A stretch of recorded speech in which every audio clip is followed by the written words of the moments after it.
नमस्कार. आज आपण पाहणार आहोत महाराष्ट्रातील स्थानिक स्वराज्य संस्थेच्या निवडणुकीबाबतचा सर्वोच्च न्यायालयाचा महत्त्वाचा निकाल.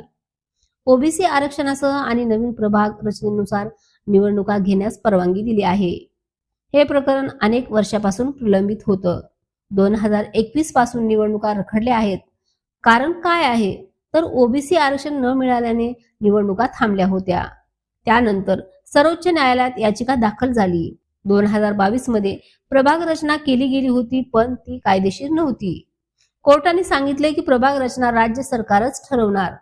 औसा नगरपालिका प्रकरण व इतर याचिका फेटाळण्यात आल्या. कोर्टाचा आदेश असा आहे की नवीन प्रभाग रचनेनुसारच निवडणुका घ्या. त्यामध्ये ओबीसी आरक्षण देखील असणार आहे.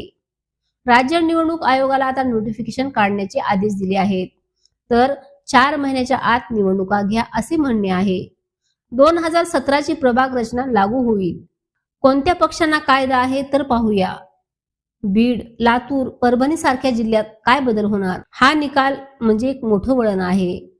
तुमच्या मताचा योग्य उपयोग करा. व्हिडिओ आवडला असेल तर शेअर करा, लाईक करा आणि सबस्क्राईब करायला आणि हाईप करायला विसरू नका.